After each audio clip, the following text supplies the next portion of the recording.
Bom dia para quem está entrando.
Bom dia para quem está entrando. Aqui a gente vai dando um bom dia. A gente já vai começar, pessoal.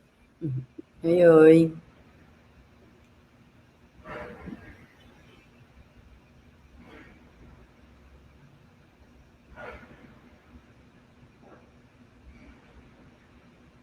A gente já vai começar, a gente vai esperar até as 9h05 para ver se o pessoal entra, para ver mais gente entrando aqui, só para a gente começar já com todo mundo. Então, daqui a 2 minutinhos a gente começa.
Pessoal, vou dando alguns bons dias aqui para outros que entraram agora. Daqui a pouquinho Bom dia, pessoal. vamos começar a apresentar daqui a menos de 1 minuto, tá? 9h05 a gente começa.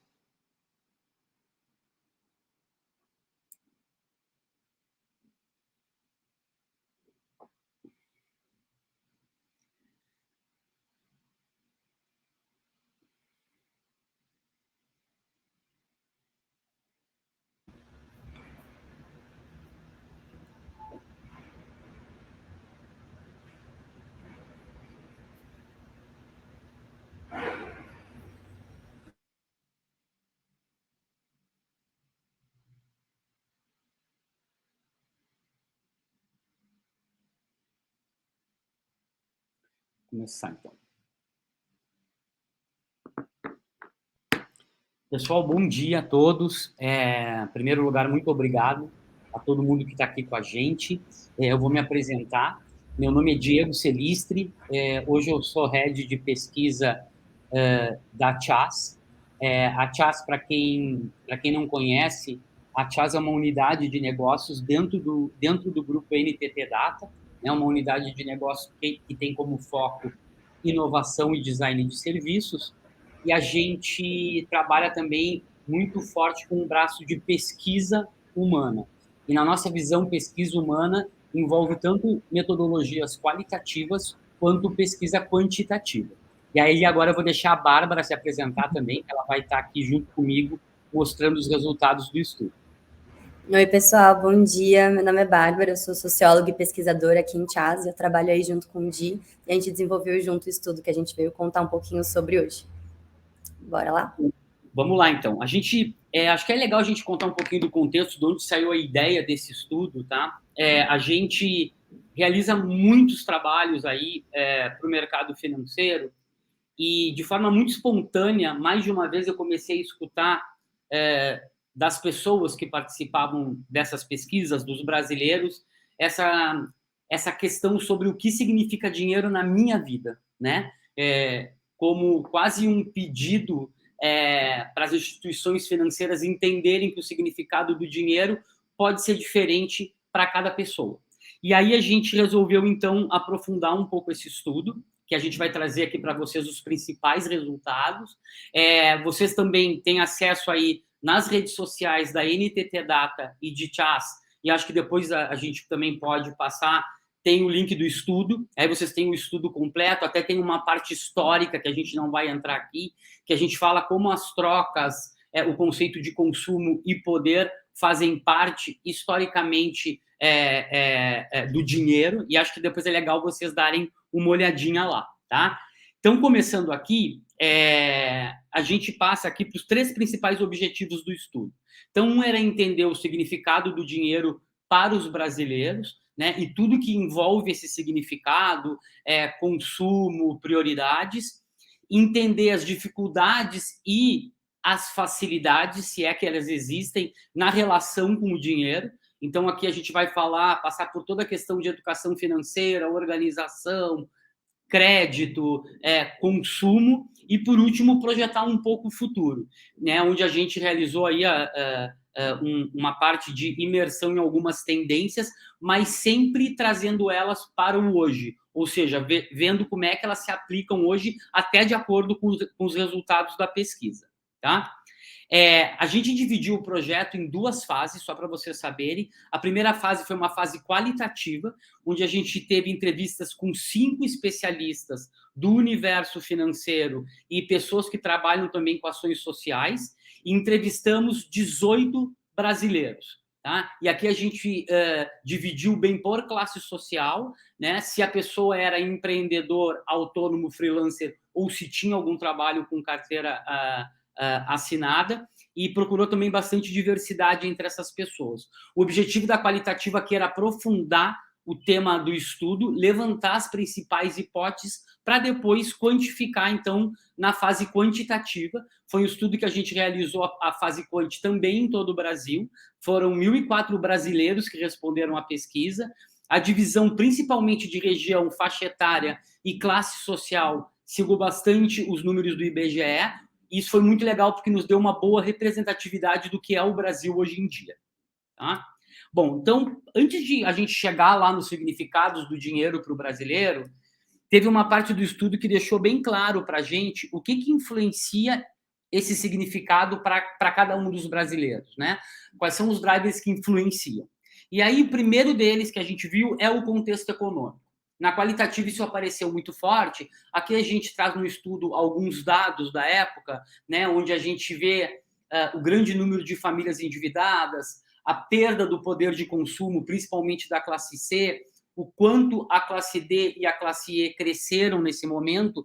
E é muito importante a gente entender isso, porque quando a gente vive um momento de crise muito forte, como a gente ainda está vivendo, isso diretamente vai impactar no significado do dinheiro. A segunda questão é quando a gente olha a origem. E aqui a gente está falando da classe social ao qual as pessoas pertencem. Tá? Então, a gente viu aqui, e propositalmente a gente traz 2 extremos. Um extremo é o extremo do dinheiro mais escasso, onde estão as pessoas em classes sociais que têm menos privilégios.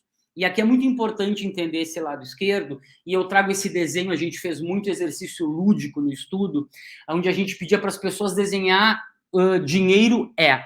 E aqui tem um desenho de uma pessoa da classe C que é muito interessante, que ela desenhou essa pessoa se segurando numa corda bamba, e ela disse que dinheiro é isso para ela, né? É uma coisa que ajuda ela a se segurar nessa corda bamba, mas ela sabe que vai cair provavelmente, ou ela vai fazer um esforço para não cair, e se cair, ela espera ter uma rede de proteção. Né? Enquanto do outro lado, quando a gente vai para pessoas que pertencem a classes sociais com mais privilégio, a gente vê um desenho de liberdade, né? De uma ilha, né? Aqui remetendo a férias, a viagem, é como se o dinheiro me trouxesse liberdade, o que são duas visões completamente diferentes. Porque quem está do meu lado esquerdo aqui, do lado mais escasso do dinheiro, a visão é muito presente, né? E é a grande maior parte do Brasil hoje. As pessoas têm dificuldade de olhar para o futuro porque elas precisam colocar comida na mesa. E as escolhas aqui são por obrigação. Eu não escolho porque eu quero, eu escolho porque eu preciso garantir o mínimo para sobreviver. Enquanto do outro lado estão as pessoas que já garantiram o básico, então elas têm muito mais capacidade de planejar e olhar para o futuro, e as escolhas na vida dessas pessoas são escolhas de liberdade. Eu decido se eu vou alugar uma casa ou não, eu decido se eu vou viajar nas minhas férias ou não. Então, são dois opostos bem diferentes, tá? E o terceiro, que a gente viu que é muito importante, tanto nas duas fases da pesquisa Qual e Quant, é a questão de referências de vida financeira saudável. Ou seja, a gente entendeu que quando as pessoas têm referências, outras pessoas que elas podem se inspirar, elas tendem a ter uma vida financeira mais saudável. Elas conseguem se organizar mais, independente da classe social. E aí aqui a gente vê uns dados muito interessantes, né? De 33% que responderam à pesquisa disseram não ter nenhuma referência, o que é um número muito alto. 32% disseram que as referências vêm de amigos e familiares, o que aqui eu acho que tem uma mensagem muito importante de confiança, de linguagem, né? As referências são pessoas que me conhecem, que entendem, né, os meus objetivos de vida. E aí, como curiosidade, com 16% saiu um pouquinho dessa parte de influenciadores digitais como referência, que quando a gente olha para os mais jovens, aí até 24, 25 anos, cresce para 20%, e é interessante porque, se a gente parar para pensar, ainda é uma profissão nova, mas ela já aparece aqui com com um determinado percentual interessante. Mas o que a gente traz de referência que eu acho importante? Quando a gente cruzou os dados, por exemplo, a gente viu que 15% das pessoas que diziam investir o seu dinheiro em fundos de investimento, 90% dessas disseram ter alguém que era referência de vida financeira saudável. O que comprova o quanto é importante eu ter alguém em quem me inspirar. Mas essa não é uma realidade. Tá? De novo, aqui era dos 15% que investem o seu dinheiro, 90% tem alguma referência. Então, isso mostra o quanto é importante essa questão da referência de vida financeira saudável, organizada, para eu poder seguir. Né?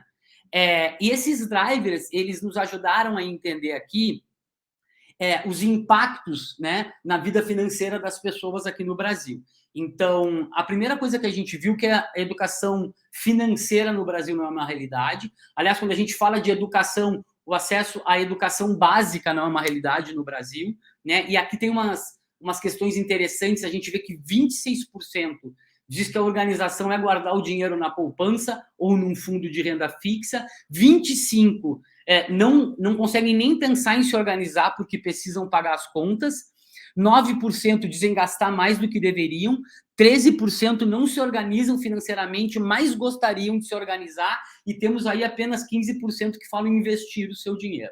Então, a gente vê aqui que tem um gap muito grande quando a gente pensa em educação financeira no Brasil, que está muito conectado ao momento atual de crise econômica, a questão de referências, e também lembrando que grande parte do Brasil vive hoje no lado com menores privilégios, né? Onde o dinheiro é mais escasso. E essa informalidade, né? Essa questão da falta de educação, ela também traz um reflexo da informalidade, como essas pessoas dizem que se organizam ou tentam se organizar. Né? O tradicional Excel aí apareceu como 20%, 18% falam em utilizar o caderno, 11% fazer tudo de cabeça, o que não é uma organização, 13% não utilizam nenhuma ferramenta e 10% apenas olham o extrato do banco. Se a gente tira o Excel aqui, que não tem nada de novo, na verdade, a grande maioria, de fato, quando tenta se organizar, é de forma ainda muito informal, né? Existe uma grande informalidade. E aqui a gente vê uma oportunidade, porque a gente fala muito da digitalização da população, mais de 80% com acesso à internet, todo mundo tem telefone celular, mas aí é que tá. Uma coisa é utilizar o WhatsApp no meu celular, olhar meu Instagram, ter uma conta no TikTok, a outra coisa é eu conseguir me identificar e entender uma ferramenta de organização financeira digital. Existe um grande gap aqui de linguagem e de educação financeira, principalmente no universo digital. E aí a gente fez uma brincadeira na Quant aqui, onde a gente perguntou qual o superpoder que esses participantes gostariam de ter para conseguir desenvolver aí uma vida financeira saudável, tá?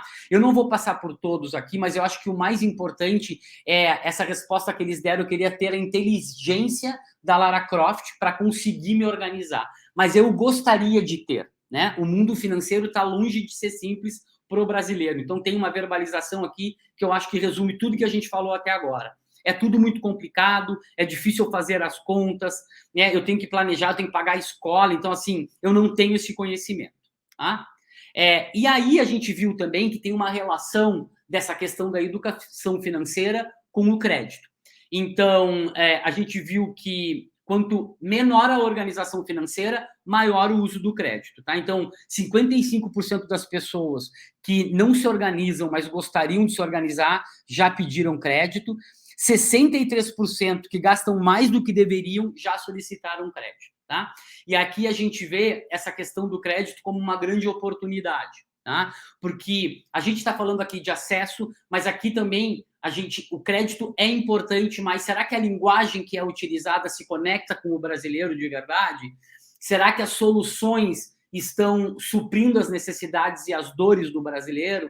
E depois, né, depois de que quem tem acesso ao crédito, o pós-venda desse crédito, ele acontece, existe um apoio, uma ajuda, uma consultoria, conteúdos que vão ajudar esse brasileiro a utilizar esse crédito da maneira mais adequada? Aqui são perguntas que ficam até como desafios do estudo. Tá? E aqui eu acho que só a gente fez uma perguntinha também, que eram as maiores justificativas em relação ao crédito, elas confirmam essa questão da desorganização, da informalidade e do contexto que a gente está vivendo hoje em dia, porque 39% solicitam crédito para pagar uma dívida e 35% para pagar uma despesa inesperada.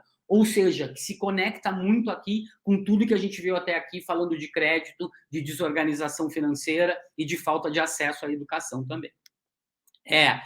Entendendo todos esses pontos, fica muito claro, assim, acho que seguir esse caminho do que é o dinheiro para o brasileiro. E aqui o primeiro grande conceito para todo mundo, qualitativamente e quantitativamente, é que o significado do dinheiro para grande parte dos brasileiros está conectado à família, né? Então, é garantir o sustento e o futuro familiar. E eu acho que isso aqui, quando a gente vive um momento de crise, num país com baixa educação financeira, sem referências, né, as pessoas elas começam e elas precisam olhar para tudo que faz parte de questões básicas da vida dela. Então, quando essas pessoas estão falando de família, elas estão falando de alimentação, elas estão falando de moradia, principalmente essas duas, mas também de saúde e educação. Então, todas essas formas, digamos assim, de consumo estão aqui dentro, né?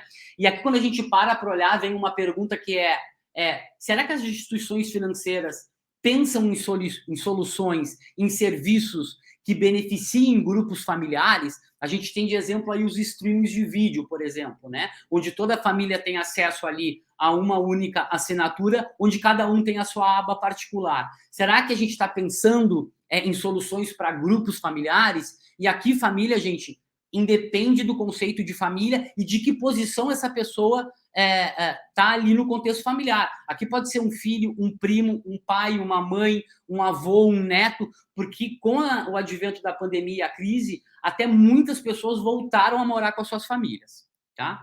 O segundo grande significado, e faz todo sentido, está muito conectado com uma questão cultural do brasileiro e até com uma questão de saúde mental, é a diversão. Né? Então, as pessoas entendem o dinheiro como uma forma que me possibilita me divertir. E aqui pode ser um entretenimento simples, complexo, muito barato ou muito caro. Pode ser o sorvetinho na Paulista aos domingos, pode ser a cervejinha com meus amigos, ou pode ser uma viagem para o exterior, dependendo de onde essa pessoa está socialmente. Mas o fato é que a diversão é muito importante para o brasileiro.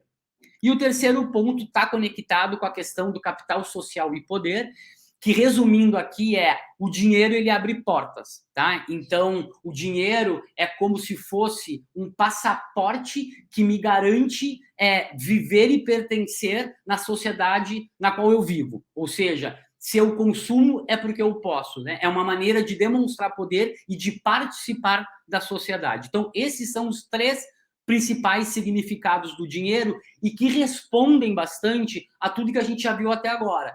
Porque crise, dependendo da origem, que a maior parte da população está em classes sociais mais baixas, com dificuldades, a questão de falta de referências, desorganização, tudo isso acaba trazendo significado, primeiro, para conceitos que a gente pode dizer que são mais simples, mas são muito importantes. Então, é família.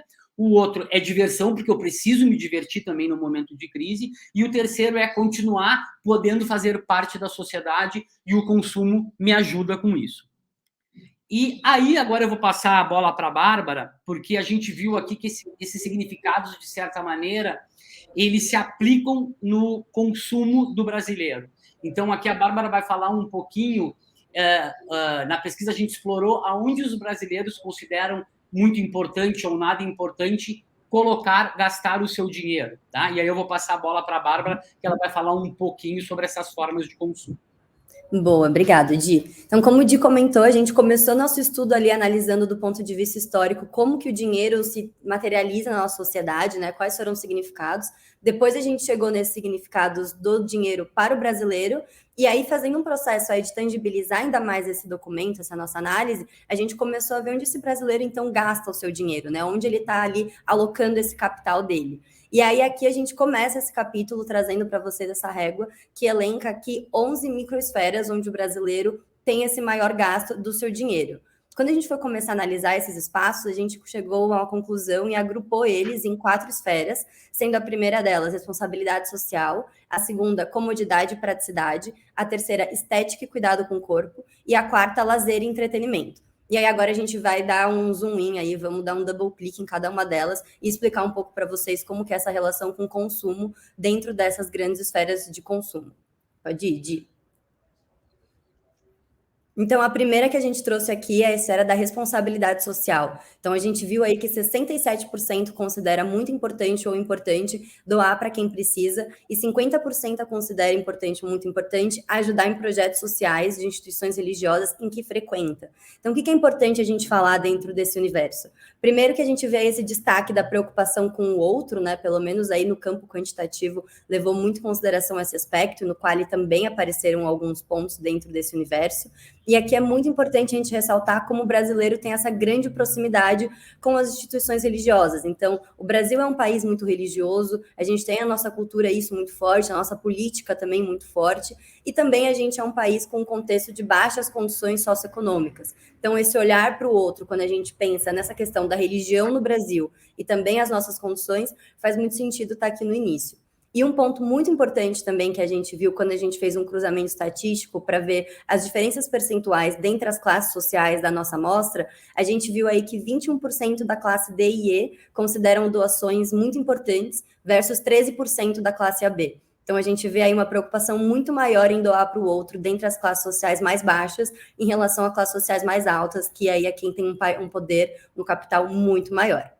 Indo para a segunda esfera de consumo que a gente elencou, a gente chega aí nessa que é a comodidade e praticidade, né? Que é formada pelos aplicativos de entrega, aplicativos de mobilidade urbana e delivery de alimentos. Então, a gente já vê aqui uma grande tendência, até por conta da pandemia, que mudou muito nossos hábitos de consumo e também o nosso dia a dia, de ter essa terceirização de funções, né? Então, eu não vou mais no mercado, eu peço o mercado, eu não vou até o restaurante pegar comida, eu peço a comida, ou eu não vou necessariamente a pé para algum lugar, eu vou pedir um Uber, por exemplo, por questões de segurança. Então, a gente vê essa questão de mudança de hábito, mas a gente tem também um outro lado muito interessante nesse bloco, que é a pouca diferenciação perante classes sociais. Então, aqui no anterior, a gente falou sobre essa pequena diferenciação, né, no bloco de olhar para o outro, e aqui a gente vê que tem pouquíssima quando a gente olha das classes sociais mais altas e as mais baixas em relação ao consumo de comodidade e praticidade.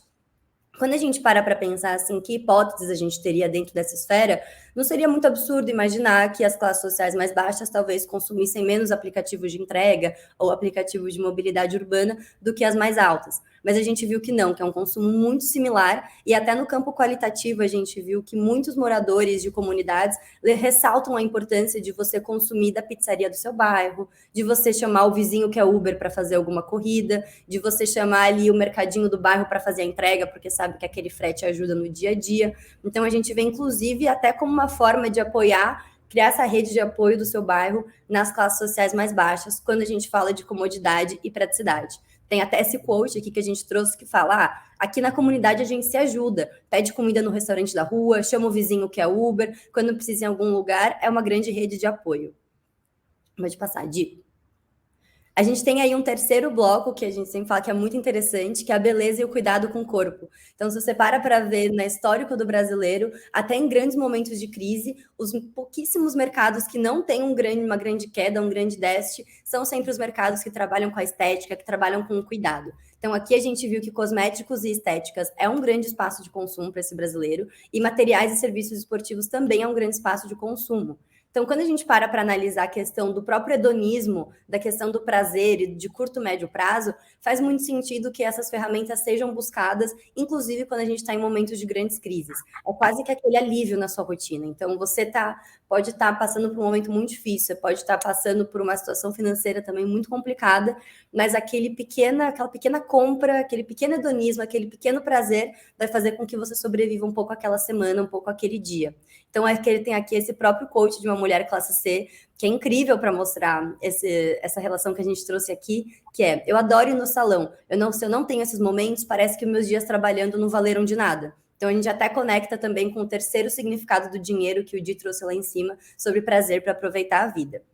E o último grande espaço de consumo que a gente viu, né, a última grande esfera de consumo, que é a quarta, é a de lazer e entretenimento. Então, a gente vê aí que ela é composta por streaming de vídeo, streaming de música, aplicativos de aluguel de moradia, viagens, etc., e games e jogos online.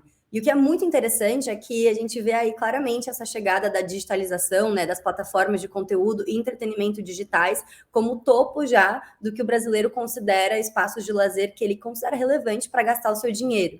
Então, até 10 anos atrás, 5 anos atrás, a gente não ia ver streaming de vídeo dentro dessa alternativa, a gente não ia ver o streaming de música nesse item. E até aplicativos de aluguel de moradia e games online também não.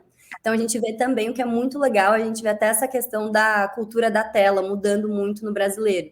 Então, até uns anos atrás, de novo, a gente tinha essa relação com a tela que era só da televisão, né, a questão mais offline. Então, as próprias casas dos brasileiros, ela era toda organizada, voltada para a televisão, né, o sofá, a poltrona, comer com a Coca-Cola vendo TV. E hoje em dia você vê numa família aí que tem a televisão ligada, e aí tem a filha no celular vendo TikTok, e aí tem o filho no YouTube no computador, tem a mãe no Instagram no celular. Então, a gente vê aí uma grande explosão dessa questão do que é lazer e entretenimento, que está cada vez mais somando com essas novas camadas.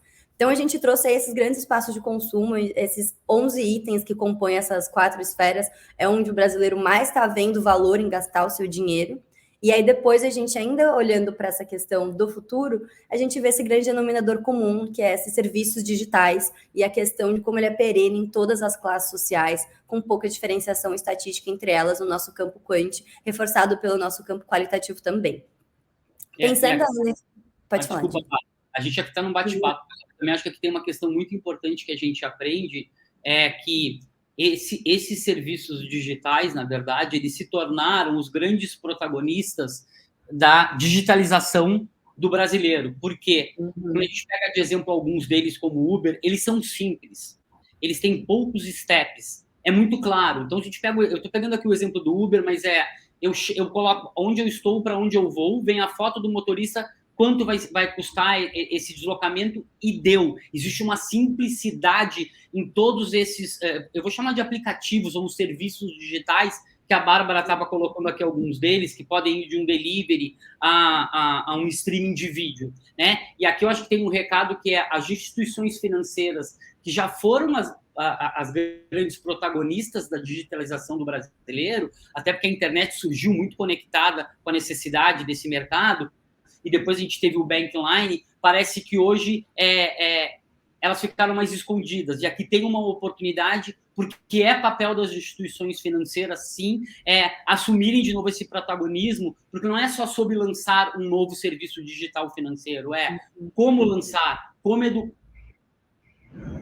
as pessoas para usar esse serviço, como deixar claros os benefícios desse serviço. A linguagem está adequada, não tem muito step, não está muito difícil, não tem que passar por muitas telas. Eu estou, de fato, colocando o consumidor, o cliente, o brasileiro, no centro da minha solução ou não? Então, acho que aqui também abre um pouco esse tipo de pensamento. Pode continuar, Bá. Boa, Di. Então, continuando a gente fazendo aquele exercício que a gente estava fazendo de tangibilizar o estudo na nossa realidade, conseguir até trazer indicações e recomendações para empresas e clientes, a gente também foi olhar um pouco algumas tendências do futuro em que a gente conseguiu reforçá-las ou comprová-las de alguma forma com o nosso estudo, nesse nosso capítulo que é Um Olhar para o Futuro. Então, a primeira tendência que a gente trouxe aqui foi uma tendência sobre meios de pagamento. Pode passar, Di. Que é a tendência que a gente chama a onda das formas de pagamento, que ela podia tranquilamente chamar o tsunami das formas de pagamento, porque a cada dia que passa aparecem novas formas de pagamento em que a gente pode fazer compras online ou até na padaria do nosso bairro. Então, o Pix tem aí um grande destaque. Vocês veem hoje em dia que na padaria do seu bairro, no mercadinho, aceita Pix do mesmo jeito que uma grande varejista na internet, num e-commerce, aceita Pix. E quando a gente foi perguntar para as pessoas quais eram as preferências, o Pix já saiu aí com 69%, seguido de aplicativo de banco com 43%. Então, essa questão do Pix ser a forma de transação financeira mais popular, ela está aqui também ressaltada nesses dados quantitativos. Então, 83% dizem que o Pix é a melhor forma de receber, 55% diz que é a melhor forma de transação já inventada no mundo. E quando a gente para pensar por que o Pix é tão querido, ele basicamente responde a questões muito primárias do brasileiro, né? Então, ele é imediato, não dá muito espaço para você acontecer pequenos trambiques, né? Algumas informalidades, ele cai na sua conta com muita rapidez, e ele é muito fácil de fazer. Que nem o Di comentou agora há pouco. Quando a gente fala de soluções digitais, não adianta a gente ficar criando soluções digitais com diversos steps. O Pix é muito simples. Você vai, copia e cola, você lê um QR Code. Então, ele é muito abraçado. A gente vê aqui essas duas imagens que a gente sempre gosta de comentar quando a gente apresenta o estudo, né, Di? Que é esse rapaz que ele fala, é um palhaço de rua, ele tá com essa camiseta com o Pix dele, que, assim, é uma intersecção entre o super moderno e, ao mesmo tempo, super simples, porque é uma camiseta estampada. E a gente tem ali também uma barraquinha de coco que tem o aceito Pix, maior até do que a própria ilustração do coco. Então, você primeiro entende que aquela barraca aceita o Pix, para depois entender o que ela vende. Pode passar, Di. Aí a segunda tendência que a gente trouxe aqui para discutir com vocês... Opa, acho que travou. Foi. É o dinheiro que não é dinheiro. Essa tendência também é super importante quando a gente está falando um estudo como o significado do dinheiro, porque aqui a gente está falando que o dinheiro não é mais o que tem no seu saldo bancário. O dinheiro não é mais aquele valor que você tem ali no final do mês, no meio do mês. Hoje em dia, a grande maioria dos lugares que a gente faz alguma compra oferece algum benefício quando você faz uma compra. Então, você pode ter um frete gratuito, você pode ter um cashback, você pode ter até um investback, você pode ter um member get member, em que você indica para um amigo o serviço e você recebe um dinheiro em troca ou um desconto em próxima conta.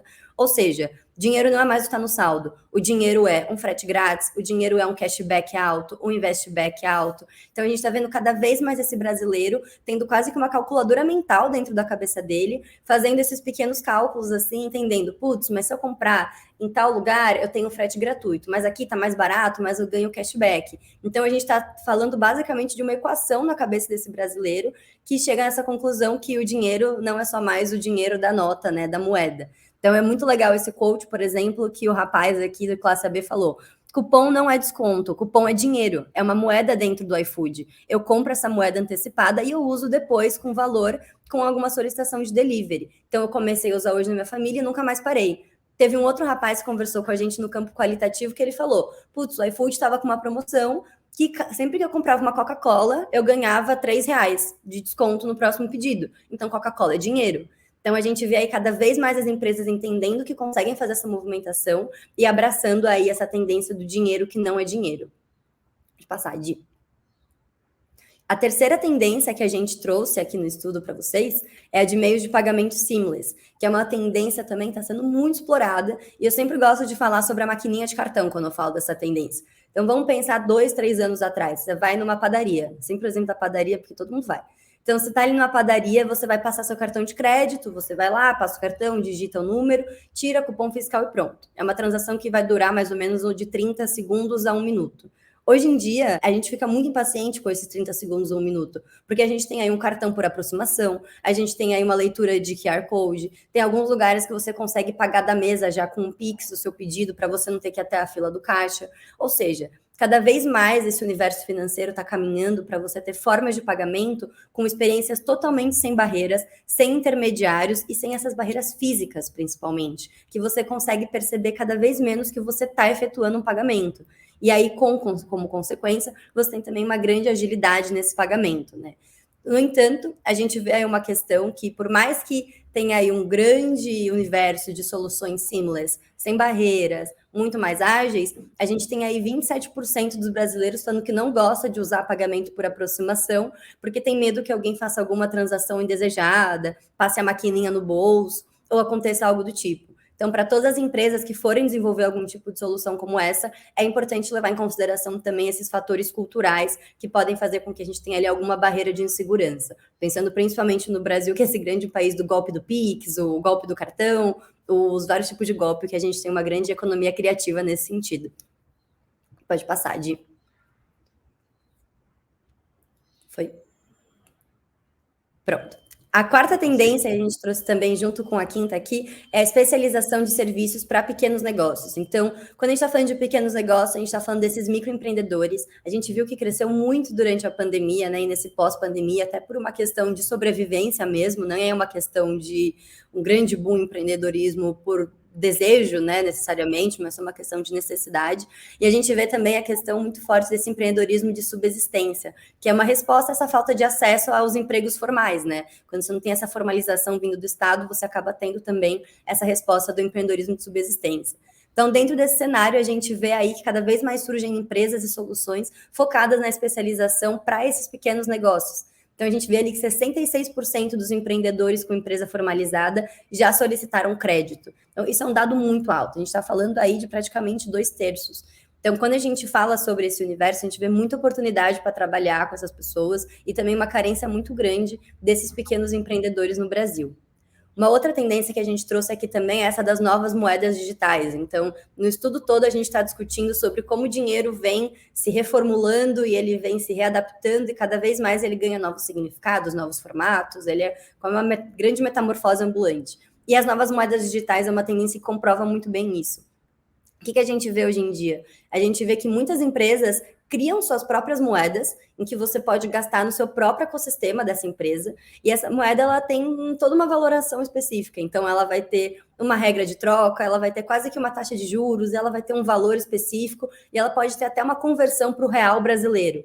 Então, eu vou dar alguns exemplos. Você tem aí o AliExpress, a grande, gigante asiático, empresa de comércio, né, de bens de consumo, que lá dentro, quando você vai fazendo algumas compras, você ganha moedas AliExpress e você vai gastando de novo dentro do próprio ecossistema essas moedas AliExpress. Você tem o TikTok, que quando surgiu no Brasil, quando você indicava alguém para entrar no TikTok, você ganhava uma moeda TikTok e você podia ir numa lotérica e trocar esse dinheiro, fazer um Pix para sua conta e sacar esse dinheiro. Então, você tem aí uma moeda digital, por exemplo, do TikTok, conseguindo ser tangibilizada no bolso do brasileiro através da lotérica, que é assim, um dos espaços mais antigos de relação com dinheiro que a gente pode ter na nossa cidade. Então, essas novas moedas digitais aí acabam abrindo muita oportunidade para as empresas desenvolverem suas próprias, com os seus próprios mecanismos. E a gente até trouxe esse dado que a gente discutiu um pouco ali no capítulo do consumo que eu estava falando, que é 17% dos participantes da pesquisa falam que é importante gastar dinheiro em games online. Os games online são também um bom exemplo de moedas digitais. Então, o Candy Crush tem a sua moeda digital, o FIFA tem moeda digital, aí quem tem filho, filha ou joga FIFA, com certeza sabe disso também. Então, a gente vê aí também essa grande movimentação dessas moedas. Indo para a nossa sexta tendência, é uma tendência que a gente traz um pouquinho mais esse viés cultural e político, que é a tendência mulheres e poder financeiro. Então, a gente sabe aí que a luta pela igualdade de gênero não é uma questão só social e política, mas também ela é econômica. Então, historicamente, a mulher ela sempre foi colocada em um espaço totalmente distante do controle financeiro da vida dela. Não era interessante para o patriarcado, não era interessante para o Estado, não era interessante para a sociedade em que a mulher tivesse acesso ao capital. Então, o capital estava sempre na mão do homem, sempre na mão do pai, sempre na mão do marido e nunca na mão dela. Então, quando a gente vê aí a mulher cada vez mais se inserindo na sociedade de uma forma diferente e reagindo, a gente vê que ela está, aos poucos, se inserindo na detenção desse poder econômico. Então, a gente vê aí agora as mulheres que a gente até sempre está discutindo essa coisa do o pai de família, né? Mas a gente tem aí a mãe de família, que muitas vezes a mulher é quem traz o dinheiro para dentro de casa hoje em dia, que é muito diferente de conceitos que a gente tinha antigamente. E a gente vem aí a ver as mulheres conseguindo sustentar não só as casas delas, mas também elas mesmas. Não é uma luta que acaba agora, não é que já está no auge, que pode chegar, mas é uma movimentação muito relevante. E a gente viu esse dado, essa tendência sendo comprovada até quando a gente fez o nosso campo quantitativo, com essas 3 estatísticas que eu acho muito importantes, que é o primeiro quando a gente viu ali, quando a pessoa considerava, o respondente considerava importante fazer uma viagem que eu sempre sonhei, a maioria foram mulheres, comprar uma casa, um apartamento próprio, também mulheres maiorias em relação a homens, e também aproveitar a vida, mulher maioria em relação a homem. Então a gente vê aí mulheres pensando em usar o dinheiro delas para atingir sonhos, para comprar um apartamento, ou seja, para ter um teto todo dela, que é muito importante, algo que ela era proibida de ter alguns anos atrás, e também para aproveitar a vida. Então, a gente vê aí também essa relação financeira se aplicando a questões culturais, políticas e históricas. E aí, por fim, no nosso estudo, a gente tem outras tendências também que a gente traz, com maior profundidade, mas a gente escolheu algumas para trazer aqui. E aí, agora o Di vai fechar falando um pouquinho sobre algumas oportunidades de negócio que a gente tem aí baseado no que a gente veio estudando. Bom, gente, aqui eu vou trazer, acho que são 4 oportunidades, eu coloquei elas aqui na apresentação, no mesmo slide, tá? Mas eu queria começar falando aqui, eu vou passar, né, que são oportunidades de mercado que apareceram. A primeira delas é sobre o Brasil de verdade, que eu acho que independente da categoria de uma empresa, eu acho que existe um esquecimento, muitas vezes, de quem é o Brasil de verdade, quem é o brasileiro de verdade. Aqui a gente tem que lembrar que o Brasil de verdade não está só nas grandes capitais, né? Então, até quando a gente vai fazer uma pesquisa, tem essa coisa de vamos fazer São Paulo, Recife e Porto Alegre, São Paulo, Rio e Recife, né? E quando a gente fala do Brasil de verdade, a gente está falando do interior, das pessoas que vivem em propriedades rurais, em florestas, né? A gente tem um Brasil gigantesco com diferenças culturais, sociais, comportamentais e de valores. Então, eu acho que todo o tipo de nova solução, seja solução para o mercado financeiro ou não, mas aqui a gente está puxando, né, para o mercado financeiro, para bancos digitais, enfim, para instituições financeiras, é muito importante lembrar quem é esse Brasil de verdade, que hoje tem a sua grande maior parte vivendo em condições financeiras não favoráveis, né? E qual é a linguagem que eu uso para falar com essas pessoas, o que elas realmente precisam, né? O que eu posso aprender por exemplo, com o Pix, né? Com a facilidade, com a simplicidade, com a disponibilidade do Pix. Então, acho que aqui tem uma grande oportunidade de cada vez mais conhecer esse Brasil de verdade.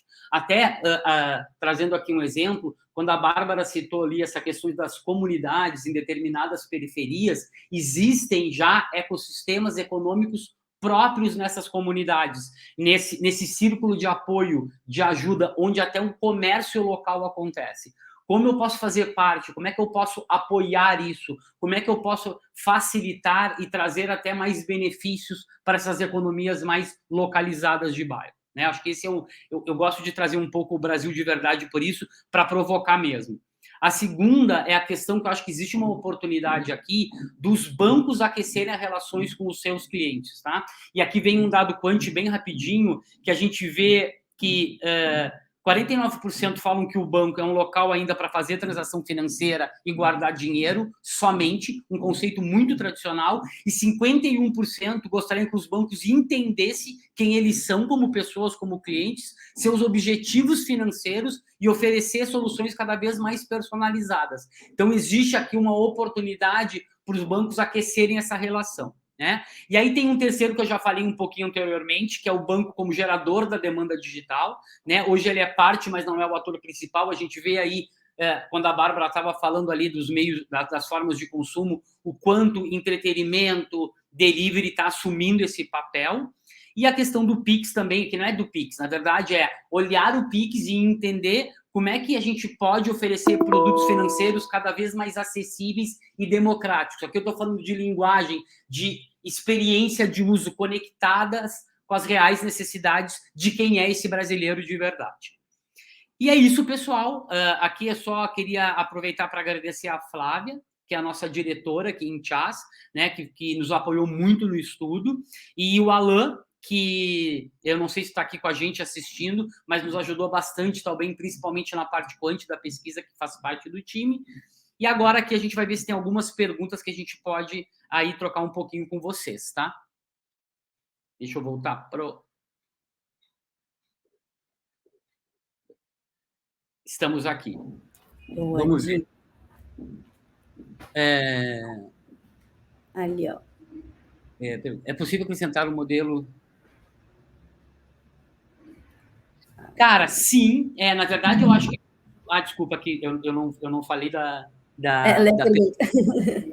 eu já ia sair falando, né? É possível um modelo detector de bolhas para prever o rompimento desses modelos internas nesse estudo? Sim, acho que é possível. E acho que esse é um estudo, principalmente, ele é um estudo que não para, tá? A gente tem que lembrar, e isso é muito importante, isso valoriza muito o estudo, mas esse estudo ele é feito em dezembro e janeiro, dezembro de 2021, janeiro de 2022, a gente saindo de uma pandemia, ou pelo menos com grande parte aí da população se vacinando, né?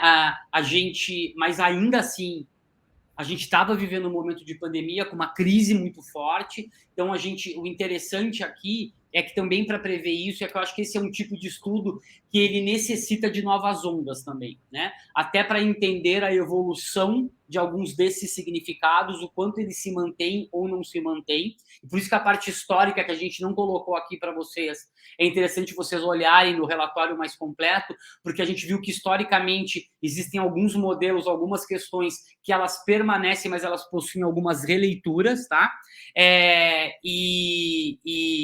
Então, eu acho que sim, mas eu acho que a gente também tem que sempre estar olhando para o estudo de forma evolutiva, para o mercado, o que evolui, o que muda, que novas soluções vêm, como é que ficam as questões sociais, políticas e econômicas que envolvem esse estudo. Até para trazer um exemplo que eu não acho que está muito conectado com essa pesquisa, mas quando a gente for olhar a parte histórica, a gente trouxe um pouco da questão da troca, né? O dinheiro como troca, e a gente olhou lá para o passado a questão do escambo, né? Que era uma forma antes de entrar a moeda, mas como a gente viu que isso se conecta de uma maneira moderna, uma releitura, quando, por exemplo, a gente olha para a profissão de influenciadores digitais que ainda fazem permutas, né? Ainda fazem escambo com os seus possíveis clientes, né? Deixa eu ver aqui. Como o estudo pode ajudar no meu negócio? Boa pergunta. Tem várias perguntas aqui, eu vou ir fazendo algumas, espero conseguir responder quase todas. Eu acho que aqui é principalmente essa questão do Brasil de verdade, sabe? Eu acho que é importante entender quem é a empresa, com quem essa empresa trabalha, o target que essa empresa trabalha, e eu acho que como eu realmente me conecto com esse cliente, com essa pessoa com a qual eu me relaciono. Né? Porque eu acho que existe um gap de digitalização quando a gente fala de solução financeira muito grande. Tá? Então, eu vou sempre defender aqui em conhecer quem é o seu consumidor, por que a sua empresa existiu, qual é o propósito da sua empresa e se ela está se conectando com as reais necessidades do seu consumidor. Bárbara, se você quiser responder alguma... Tem uma aqui de Open Finance, que é bem legal, que tá perguntando, né? Seria correto pensar que o Open Finance no Brasil é o pontapé inicial do aquecimento da relação entre pessoas e instituições financeiras? É muito legal, porque a gente pode pensar por dois lados a questão das finanças autônomas, né, do Open Finance. Primeiro, que a gente pode ter uma relação um pouco mais aquecida, né? Só que ao mesmo tempo você pode ter uma grande perda de fidelidade, você pode ter uma perda de loyalty em relação ao indivíduo e o seu banco ou a sua instituição financeira. Então, quanto mais vai acontecer esse compartilhamento de dados do Open Finance entre as instituições, mais também essa pessoa, esse consumidor, ele vai conseguir transitar entre as instituições e pode haver também aí uma perda de loyalty. Então, tem esse lado de aquecer um pouco mais a relação, né? Então, para o consumidor pode ser muito bom, mas também pode ter essa perda, esse déficit aí pelo lado das instituições financeiras, de perder um pouquinho aí a questão do loyalty de alguns clientes que antes não saíam da sua ossada. Legal. Tem uma outra aqui que a gente está agradecendo aqui ao pessoal que está curtindo. Teria uma diferença de significado do dinheiro entre as gerações, principalmente as mais novas? Muito boa essa pergunta. Tá? A gente fez uns cruzamentos no estudo, mas a gente viu que, de forma geral, quando tem diferença, não é relevante. Tá? E aqui é muito interessante isso, porque a gente tem que lembrar, de novo, ali, que grande parte da população brasileira vive naquele lado menos privilegiado. Né? Então, quando a gente olha um momento de pandemia em que a crise econômica é uma realidade e que a gente viu muitas pessoas tendo que fazer mudança. Então, a gente viu muitos jovens voltando a morar com os pais, mesmo jovens de classes sociais mais baixas, que já moravam ou com o namorado, com a namorada, ou com um amigo, mesmo ali ou fora, ou mesmo de classe média, tá? A gente viu muita gente, isso na qualitativa, comentar com a gente, que tiveram que voltar para a casa dos pais. Então, esses significados, eles acabam se mantendo e não tem grandes diferenças entre as gerações, não. Família em primeiro lugar, diversão e a questão de fazer parte da sociedade, né? Aí tem uma outra, que eu vou depois tu ver, que eu achei... obrigado pelo estudo maravilhoso. Tem algum aprofundamento na capacidade de poupar ou pequeno investidor?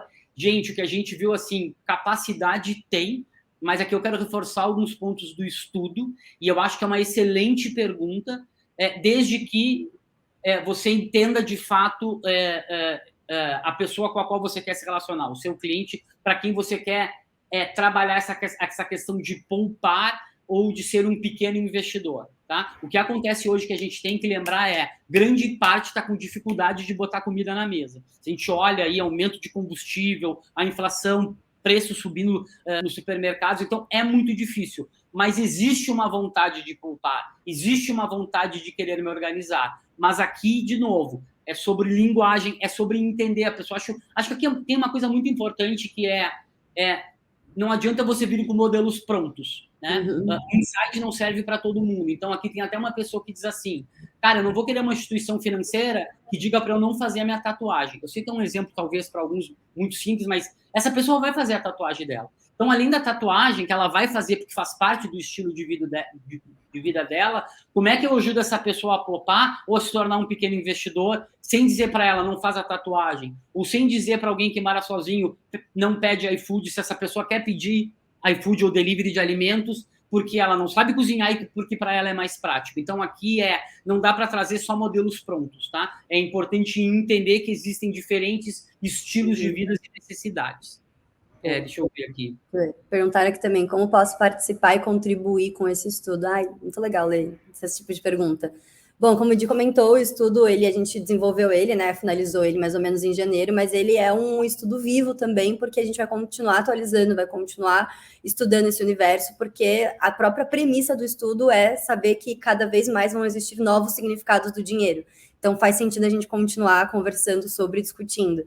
Então, pode conversar com a gente em LinkedIn, pode conversar com a gente também aqui em Chas, aqui na NTT, que a gente vai continuar analisando esse universo. A gente tem vários clientes que são do universo financeiro, então é algo que a gente está sempre de olho, super aberto também a enriquecer esse diálogo com outras pessoas do mercado que queiram contribuir. E aqui a gente está divulgando, né, acho que é importante, principalmente nas redes sociais da NTT Data, no Twitter e no próprio Instagram da NTT Data, e em Chas também a gente tem as redes sociais de Chas, Instagram, eu falei Twitter, é LinkedIn, desculpa, eu falei Twitter, né? Desculpa, pessoal, tô com Twitter na cabeça. É LinkedIn e Instagram, a gente tem divulgado algumas pílulas, tá? Vocês vão ver aí, vai ter alguns podcasts sobre o estudo também, e a gente também gravou alguns pequenos vídeos, e a gente está fazendo várias divulgações, vira e mexe algum texto, alguma questão nesse sentido. Qualquer contribuição, opinião é sempre muito bem-vinda, ajuda a crescer as nossas descobertas do estudo, enfim. A gente vai ter que parar daqui a pouquinho, eu sei que tem muita pergunta. A Juliana colocou aqui o link do estudo completo, tá? Aqui nesse link vocês vão ter slides mais descritivos, com mais conteúdo. Então, vocês podem depois dar uma olhadinha. Tem uma pergunta aqui de crédito também, né? Eu achei interessante, afinal, o crédito é uma solução ou não? Eu acho que sim. Não existe nada contra aqui. Eu acho que é só entender essa questão de como dar acesso ao crédito. Se por acaso alguém não vai conseguir o acesso naquele momento, por que essa pessoa não conseguiu esse acesso? O que ela tem que fazer para ter direito a esse crédito numa futura oportunidade, aqui falando um pouquinho do papel das instituições financeiras com os seus clientes, e eu acho que principalmente o que a gente falou ali, o que a gente está chamando de pós-venda, né? O pós-venda do crédito não é somente lembrar as parcelas que estão vencendo, né?